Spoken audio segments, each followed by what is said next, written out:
Yeah, we're gonna start today, guys. I'm gonna share my slides my screen really quickly. Um, there's still some people joining, but we're just gonna start because like there's not too much time. So we're gonna cover HTML and CSS today. We'll get into like what they are, how to use them, etc. From like ground zero basically. This is a schedule as usual. February 2nd, that's today.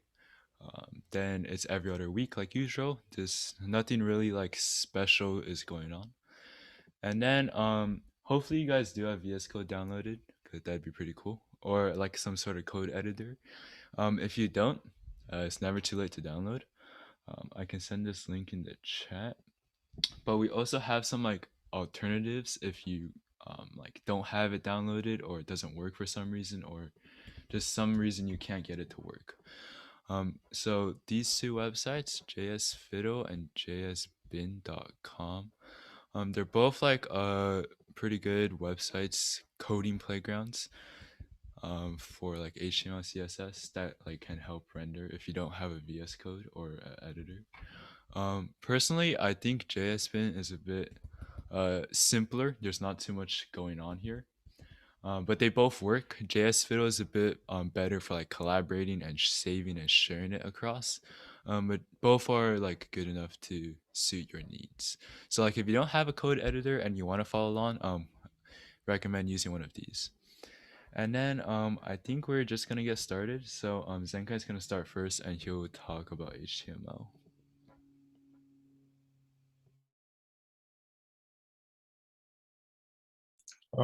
Give me a second.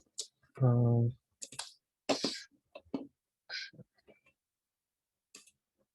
so in case you're using a VS Code or Visual Studio Code, you should probably try to find some useful extensions on like in the editor. So go to extensions and maybe search for HTML or CSS or JavaScript, which we'll cover later.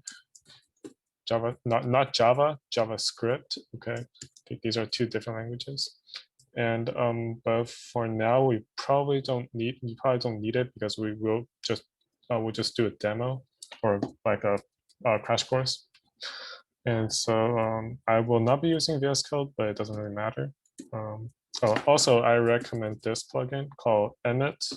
It might be already built in. I'm not sure, but yeah, just look it up. It's called Emmet. VS Code.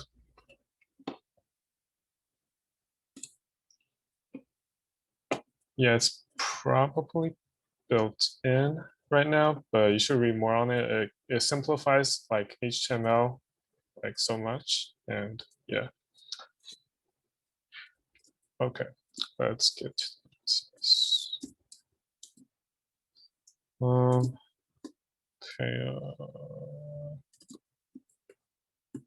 huh.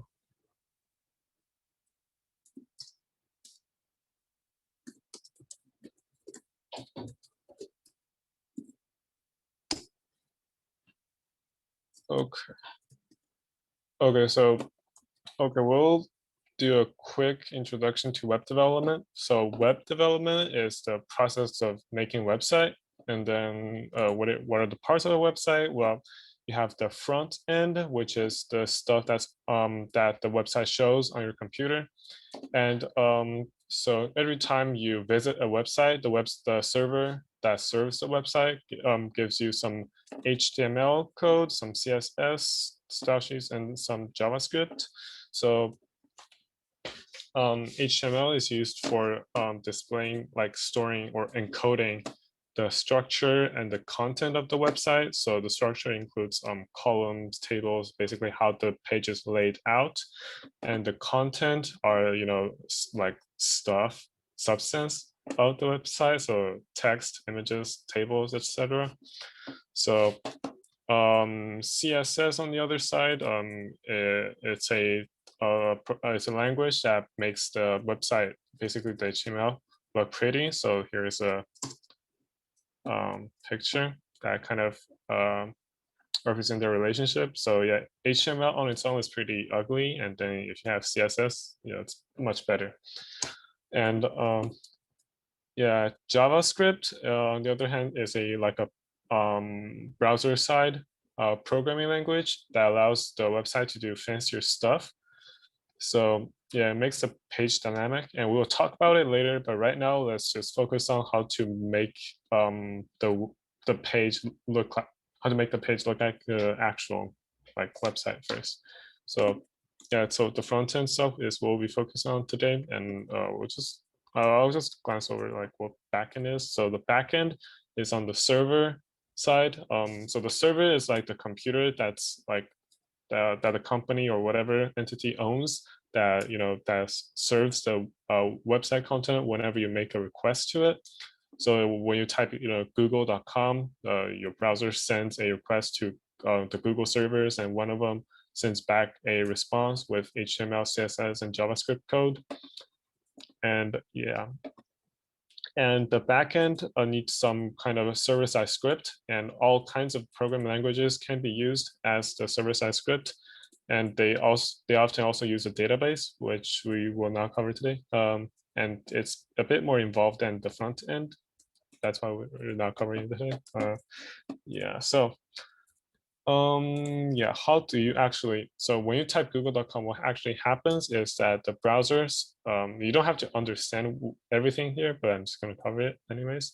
So when you type google.com and press enter, the browser sends an HTTP request to the Google server with the URL, and then it asks a thing called a domain name server, and then so that it can convert google.com into an IP address. And then when you get the IP address, you can directly talk to that computer, that server, and then sends it an HTTP request. So the server-side scripts in the backend receives the request and then processes it, and it responds with all these three stuff. And then the browser displays the response to you. So what is HTML? So HTML stands for Hypertext Markup Language, and as you can see, it's a markup language, not an actual programming language, because it only encodes, it only stores stuff and doesn't do stuff by itself. The browser understands it, and then the browser is the thing, is the software that actually does stuff based on the HTML. It displays, text and styling and like italics and stuff. And yeah, so here's some basics. So let me just kind of hide that. So yeah, a basic HTML document. So a basic HTML document is made up of a bunch of tags. I mean, a bunch of elements. So this is what an element look like. So that this is what an element look like, and an element has two tags, an opening tag and then closing tag, and then has content in between those tags. And so a tag is like surrounded with less than and larger than signs, and then the ending tag has an additional /. Okay, and then the content can be anything. It can be text, or it can be another element. Oh, shit. Yeah, and you can infinitely nest them. So yeah. So that's about it. And a basic HTML website, I mean, a basic HTML file, I guess, looks like this. So you have the doc type, which specifies what kind of document it is. So the HTML, so the HTML is like is a type of XML, which yeah, it's a whole another business. But this specifies that this XML is like it's a type of HTML. So and you need the additional exclamation mark. Don't forget about that. So every HTML file has a HTML element, and everything is stored inside this element. So, and the HTML element in turn has two elements within it, one called head and one called body. Okay, so the head is not so the head doesn't display anything technically. It's the metadata needed to like render the website to render the web page properly. So it stores stuff like title and then some metadata like what charts that it uses. Don't worry about that right now. We won't cover it. And it also stores like what style sheets, like what CSS code it's going to use. We're going to cover that soon. So right now, we'll only worry about the title is a head element. So yeah, basically, if you just change it to like something else. So let's say comp site demo, and this will hopefully show up on the actual website. Let's try it out. Actually, let me.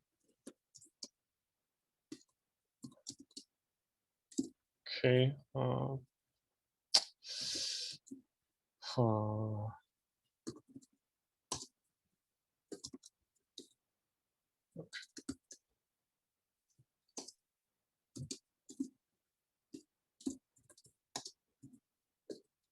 Okay, we'll save this website and then we'll open it in the browser. So there are two ways of opening it. One is you can just like literally open the file inside. Well, you can open the file inside the browser. So let's see.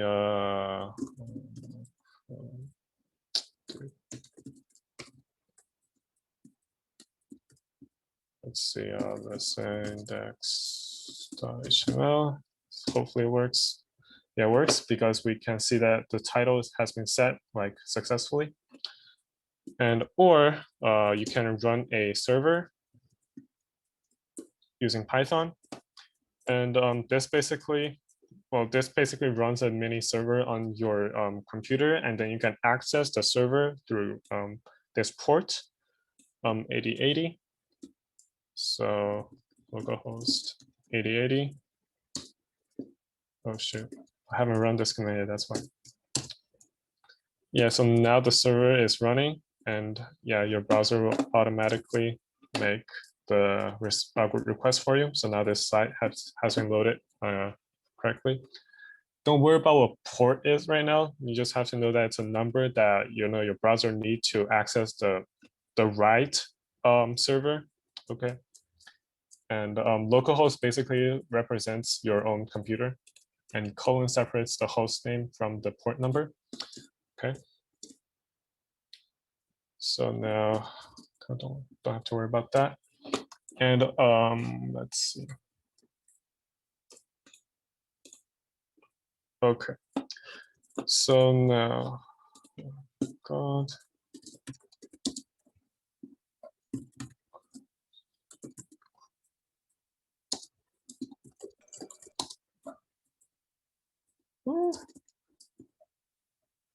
Do I not set that correctly?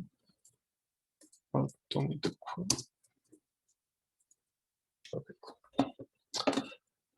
So now let's head on to paragraphs. So in the body tag in the body element is where your actual website goes, like where the actual content goes. So you can of course type just plain text like that, or you can create like separate paragraphs. So you can create paragraphs using the p element, and then gosh, what is this? And then you can have some sample text within it, and then so yeah, let's see what it looks like on the actual website. So this is what it looks like. Notice that how in the code you have new lines and stuff, but in the website it doesn't really show anything. It doesn't really care about new lines in the code. That's a kind of a feature of HTML, because if the browser actually does what the code says, then all the spacings will have to be displayed, which is kind of unpleasant, because the programmers are needed for the aesthetics in the code, but the readers of this website don't really need it. So so that's why HTML removes all this kind of excessive like new lines and white space. So this is what it looks like on the actual website. Of course, there are ways to make it to make it actually show Okay, let me rephrase it. So there are ways to actually make the new lines work like they're supposed to. So here, don't worry about that now. So there's a self-contained tag called BR. So it's so this is a like a manual line break. So when you use this, they'll actually divide the line into two. So the reason why we call it a self-contained tag is because it doesn't need an ending tag.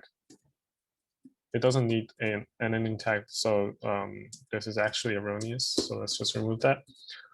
But more often than not, in like actual websites, they don't use this too often. They do like real web developers will just resize this paragraph using CSS, or maybe even put inside a container, a div container. But we'll talk about that real soon. Also, in case you're wondering what this text is all about, this is a sample of lorem ipsum. So lorem ipsum is like it's just an example text that's used throughout the industry. Like, yeah. So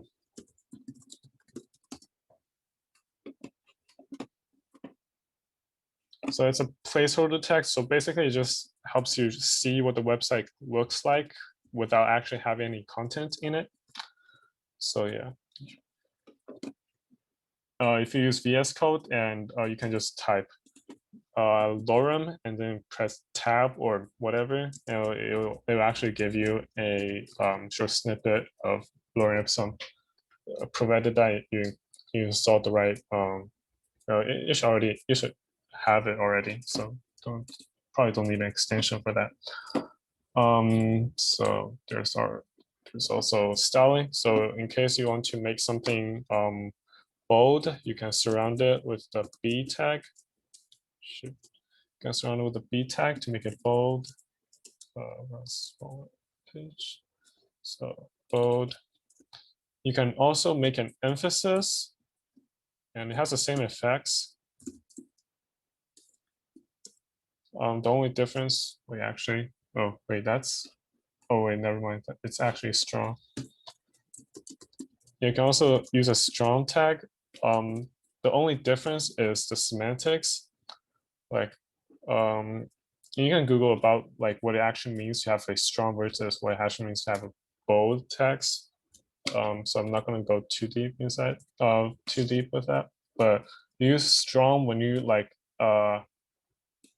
when you actually want to emphasize something in this text, and use bold when you like functionally need it, like you want to just distinguish the text from the rest. Like when you have when you say you're the web developer at Merriam-Webster, and you have a web page, and then you want to distinguish the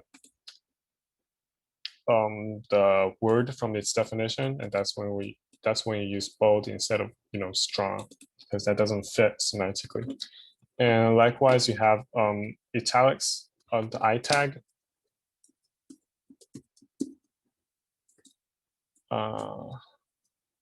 So here, and you also have the emphasis tag. So they both gives a style of italics to the text surrounded within it.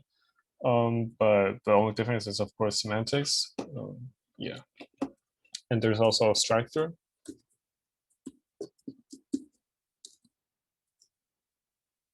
Yep. So there are probably a couple more styling tags you have, but that's the main ones that we're going to cover.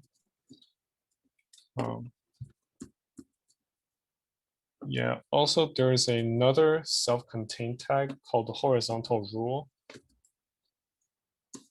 Also, self-contained tags like HR and a few others have this ending / placed after the tag name. So this basically tells the browser that this is a self-enclosed tag, but I mean self-enclosed element. But oftentimes the browser basically understands that this is a self-enclosed element, so it doesn't really it will still like fix it for you when you don't have the forward slash. So a horizontal rule is basically a divider, like a line that you'll see when I actually. Okay, yeah. So it's basically this horizontal line that separates stuff, and that's that. And we'll cover span later. So we don't really have much time, huh? So there's another type. There's another um, very common element used in HTML, probably a very important one. It's called the div. So the div doesn't do anything on its own instead of adding margins to the stuff contained within it. So the margin is basically the distance between this element and other elements on all four sides.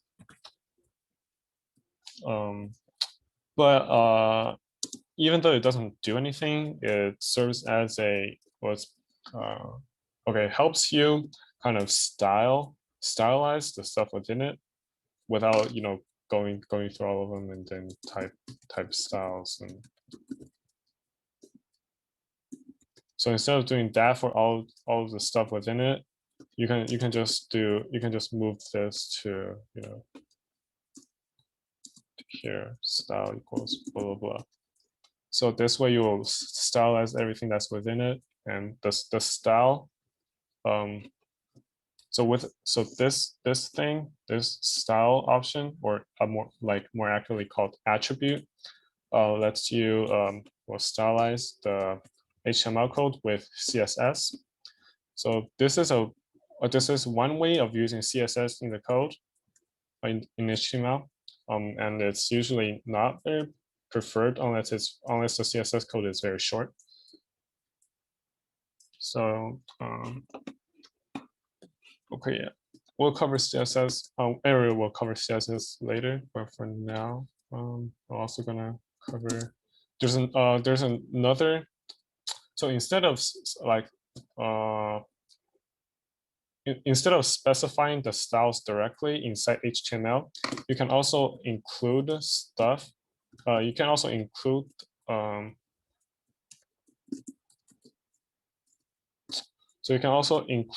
the CSS within the HTML document without having to define it in line.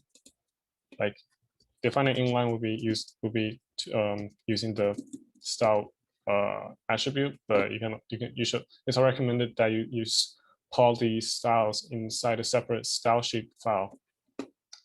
So yeah, it'll be covered soon. But yeah, right now let me do a couple more. So there's also a class attribute. So actually card.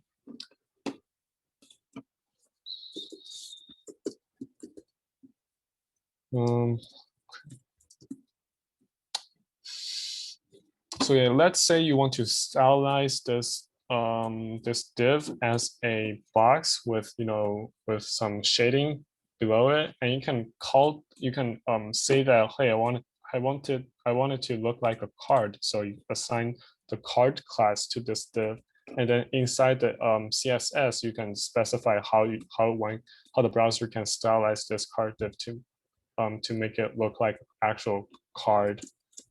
Let me show you what my time.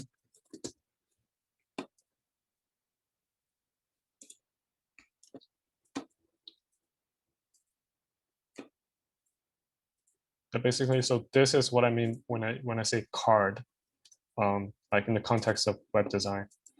Okay. So instead of specifying the styles inline, so instead of having a bunch of style equals blah blah blah in here, you can just say class equals card, and then you specify the style for all these cards. This in the style.css file. Okay. And then there's a couple more elements that I want to cover. So there's also span. Uh, so with a span element, you can select groups of text. You can basically stylize a group of text. So let's say I want to make this text red. You can of course use style equals color font color equals red or something like that. But you can also use class equals red, and then you can specify the style for it in the style.css. But this is a bad example because this is using an inline style is probably not that bad in this example, but you get the point. So the span allows you to basically do an inline styling easily within a paragraph. Like, yeah. So yeah, div is used for a large amount of text or elements, and span is used only on a small amount of text. And there's also image. So yeah, you can display images, of course, in HTML. And the way you do that is to use the image tag. So you specify the source. So this is typically a URL. So we can go to Unsplash and grab a random picture. Let's see, copy image address. Oh yes, so this is basically the image address, and you can just specify that in the source field. And when it's rendered, the browser will automatically get it for you. And the alt attributes specify an alternate caption when the image is not available. So let's just say, what is it? God.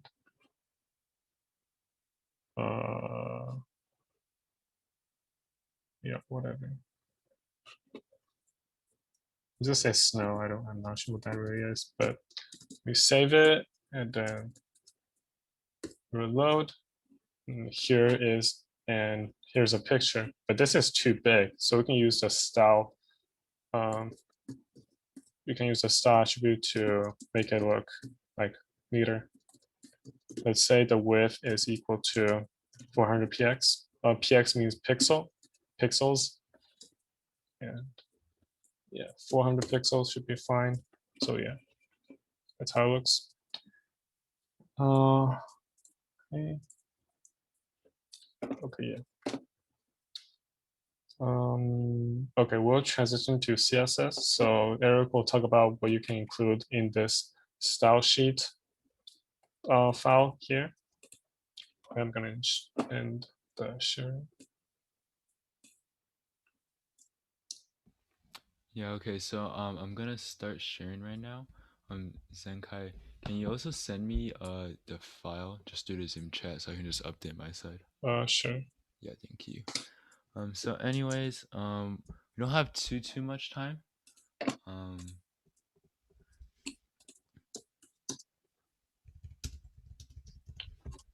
This is kind of okay. I will send it to you. I will send it to you in Discord because it has a character limitation or something. yeah, okay, do that. That is better.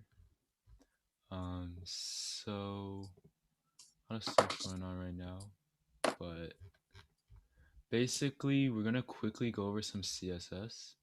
We don't have too much time, so we'll see how far we can get. We'll probably continue off the next meeting. But basically CSS stands for cascading style sheets. It is a type of like style language, if you can. It's not like a programming language. We'll just kind of get started in showing how exactly it works. So first off, there's like a specific syntax for CSS. This is our cheat sheet on our website. This is what you need to kind of know. So on the very first left is the selector, and then there are brackets, and inside of brackets there are declarations or attributes, right? So the property is color and the value is blue. Property is font size and the value is 12 pixels, right? So that was set the color to blue and the font size to 12 pixels. All right, so Basically, to start working with CSS, we're going to be creating another file and we're going to be calling it style.css. The reason why we call it style is because this is what the name is here. Most style sheets are also called like style.css or whatever. Doesn't really matter. Um, I'm also going to be using this extension. It's called a quick HTML previewer. It's basically allows to show a preview of the website inside VS Code, which is kind of nice. So I don't have to keep like refreshing and stuff. So let me quickly set that up. I'm gonna close this. So this is what Zenkai had before I started, right? And it's still the same thing. So the first thing we're gonna do is, because like this stuff might be like a bit confusing, especially to those that are new to HTML. I'm just gonna comment it out for now. It's really good code, but for our purposes of like kind of dealing with CSS right now, we'll keep it a bit more like simple and like less confusing, or less like, because there's a lot of stuff going on over there. So instead, I'm just gonna create like a couple small paragraphs. I'm just gonna work with those to learn how CSS works. So we're gonna first create a heading one tag. A heading one is just like a heading one. It's like a very big title text. So this is a heading one, and then we're gonna create another one. That's gonna be identical. So let's just call it, this is another heading one. And then let's create two paragraphs. So paragraph, and we're gonna use the lorem ipsum. So those are the sample text, and I'm gonna do the exact same thing. All right, so this is what we currently have, and it's all black. It's all centered to the left. It's all very basic, right? So the first thing you want to learn is how can we select stuff, select elements, and start like styling stuff. So there are like three different ways to style all of these elements and such. We're gonna look at the most common way first. So the first way is we're just gonna use the HTML element themselves. So we're just gonna do h1. This stands for the heading one value, and then we're going to have the color to blue. And if someone asks a question, how big are the text sizes normally? I don't know off the top of my head. They're all different. You can definitely Google it, search it up. But just to show, we can also set the font size here, right, to large, medium, small. So that's medium, that's small, and that's large, right? And then we're just gonna comment this out because it's not too important. But the most important thing is to know that these two, the heading ones, are getting styled blue because we have selected heading one, right? H1 using the H1 tag. Now to select the paragraphs, we would do the same thing, right? So we would just grab whatever is in between the less than and greater than signs, which is just a P. So P, and this time let's set the color to red, right? And now all of this stuff is set to red. So it's pretty simple. And then a couple things we need to go over is other ways to select different elements. So remember Zenkai had these divs with classes. So we're going to start working with those classes. I'm not sure if we showed it, but there's actually another thing that's called an ID. So ID equals and then your ID name. So we're just going to put test ID. Normally you call it something different, more useful, but we're just calling it test ID. And then if you want to style IDs, you would simply use a hashtag. So hashtag and whatever your ID is called. Ours is called test ID, so we're going to do that. And then let us set the background color to aqua. So you see, this heading, which has the ID of test ID, has a background color of aqua. It's also important to note that IDs are unique, so like you really shouldn't have like the same ID used multiple times. Classes, however, are not unique, so you can use classes many different times. So to show what I mean by that is, let's just call this class equals test class, and then let's call another class is called, we're gonna call it the same thing. So yeah, so like Zenka just told me some of this stuff might not be the best naming convention, but doesn't matter right now. So to select our class, right, we're just gonna use the class name, but instead of using a hashtag or something, we're gonna use a dot. So dot test class is gonna select everything that has the class of test class. And then let's set the background, actually let's set the text alignment to center, right? Currently it's on the left. This is gonna center all of this stuff. So you can see all three of these are, or no, all two of these, or not all two, just these two are centered basically. And then I'm gonna really quickly go over one last thing before we head out. So one last thing we're going to cover is grouping these together. So let's say we want to style the paragraph color to blue, right? So we want everything to be blue, right? So having all of this is kind of unnecessary because you can see it's like redundant code, right? It's color blue for the same thing. So instead, we can comment this out. There's another method we can do. We can group them. So just add a comma and everything else is the same. And then now it's also going to be blue. Uh, it should be blue. Oh, what happened here? Okay, that was weird. Comment this out. Okay. No, you have a, Oh, oh, yeah. oh, oh. I knew that. Yeah. Anyways, so basically, we're just gonna delete this code because it's been bothering me. So just heading one and paragraph. So these two combined will be set to blue, and then we can also put in something like background color. All right. So we can also combine like IDs and classes. It's the same concept. So test ID and test class. If we just put a comma and do dot test class, it's gonna get combined. So now everything with the ID of test ID, and everything with the class of test class are gonna have background color aqua and are gonna have text alignment of center. And yeah, and the very last thing we're gonna go over because I think I could squeeze another minute is we're gonna quickly go over like selecting more in-depth stuff. So you can see from here, we're gonna just comment all this out just to make it more easy. Let's just style all heading ones to red. And then now if I want to select this heading one class here, right? I want to select this thing right here. I want to style this differently. I want to color this like blue or something, right? We can't just use this class that's called test class, right? Because it doesn't actually work out. Because if we use this test class to style it, it's also going to change this one here, which also has test class, right? So if you uncomment this, you notice both of these get centered, but we only want to center this top one. So what we can do is we can select heading one dot test class. So what that basically did is we're only selecting elements under the heading one HTML tag, and all HTML tags of heading one that have the class of test class are getting center aligned. And so that was like kind of a rushed crash course of CSS selecting and stuff. Hopefully it made sense. The most important part was like to understand how the syntax works, remember? So as you can see here, selector, there's a couple of different selectors. It's actually all in here too, so you guys can view this later. And then the declaration and then the properties and values and the properties and values. And I think that's it for today's lesson. We'll see you guys in 2 weeks. If you have questions, you guys can let us know. We'll stay on for like a couple more minutes. Otherwise, you guys are free to leave.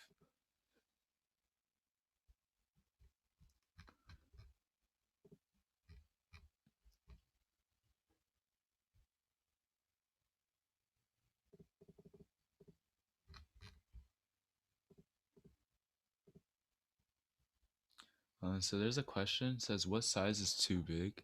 And so I'm assuming you're talking about like just from like the styling aspect and like from how it looks like to a consumer.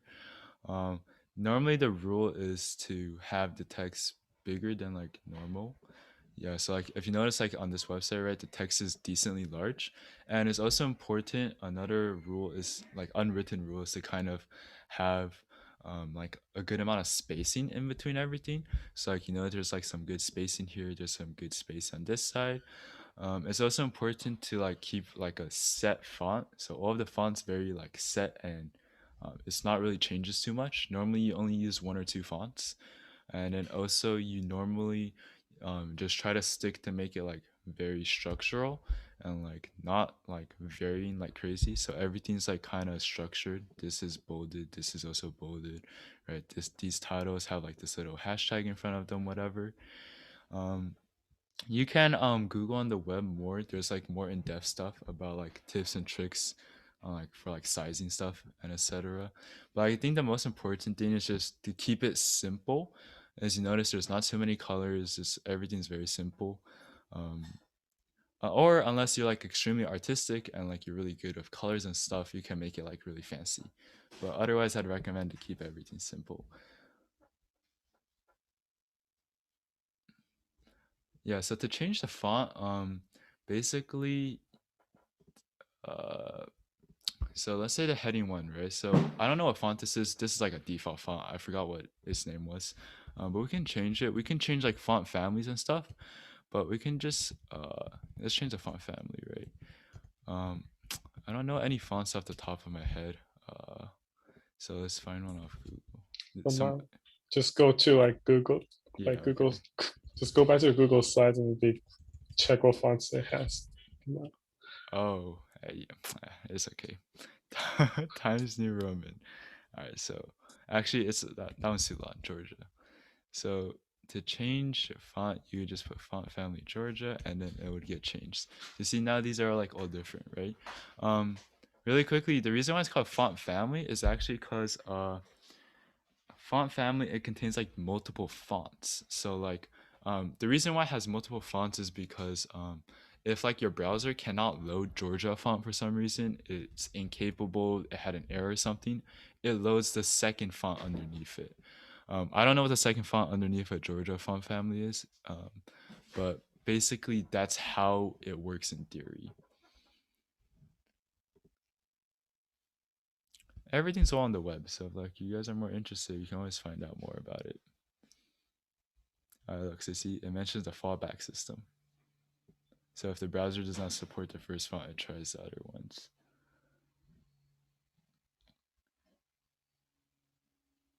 I think I'll wait a couple more minutes. If you guys have any more questions, otherwise I'm gonna end the meeting.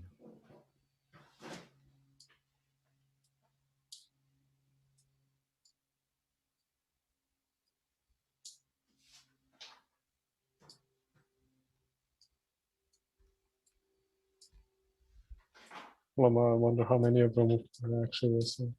Yeah, so I think I'm gonna end the meeting now. And also really quickly, officers, I need you guys to check Discord in like a minute. There's something I need to show you guys, but Okay. all right, I'm gonna end the meeting now. If you guys do have questions or like typing and we just like cut you off, sorry. You guys can reach out to us in different methods.